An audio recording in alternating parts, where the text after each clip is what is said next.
mo kí gbogbo ẹ̀yin olólùfẹ́ Adéọmọdé ẹ jẹ́ bá mi share fídíò yìí, ẹ jẹ́ bá mi follow page mi.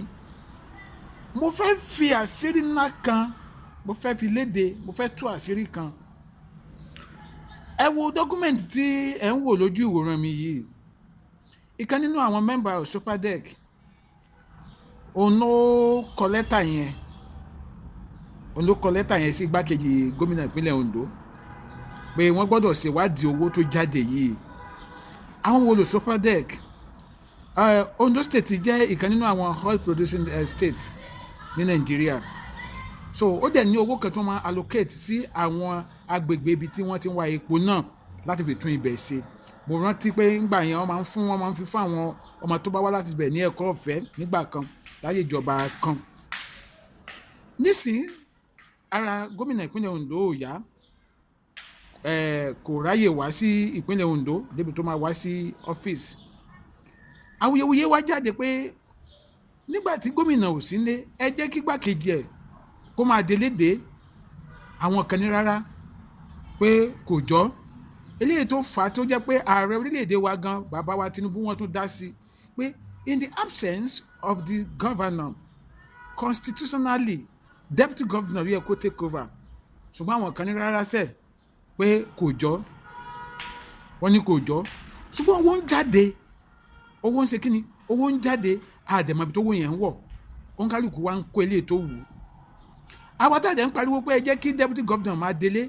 Ìdí ẹ̀ ni pé tí governor bá tiẹ̀ padà dé, tí àwọn nǹkan ò rí bó ṣe yẹ kó rí, governor á lè rí èèyàn hold responsible pé lágbájá ìwọ ló ń délé dèmí ńgbà tí mi sí nílé, báwo lè lè ṣe rí, báwo lè lè ṣe rí, báwo lè lè ṣe rí. Ṣùgbọ́n torí àwọn jẹgúdújẹrá, wọ́n ní rárá.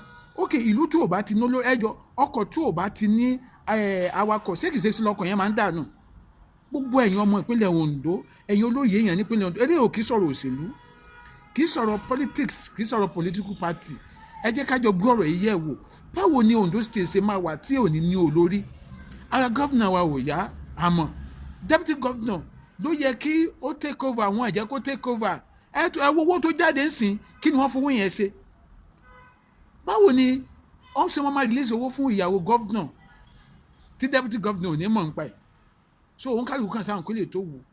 Nǹkan tí ó jẹ́ kí n sọ̀rọ̀ yìí ni wípé mọ̀kànmọ̀kàn ló yẹ ká ó, àti pé tí wàhálà ẹ̀ bá padà ṣẹlẹ̀, á kan ọmọ PDP, á kan ọmọ Labour Party, á kan ọmọ APC, ebi jọ máa pa gbogbo wa ni.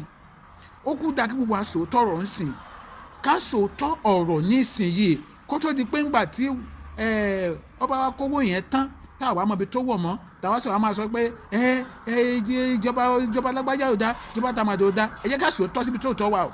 I'm not talking about political party now. I'm not talking about politics now. I'm talking about reality.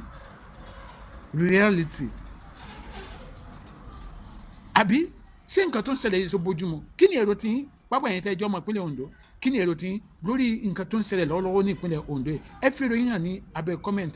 Adéọmọdé ní orúkọ mi, ẹ bá mi share fídíò yìí. Ẹ má dàgbé láti subscribe sí YouTube channel mi. Ẹ tún bá mi share fídíò yìí. Ó dàbọ̀.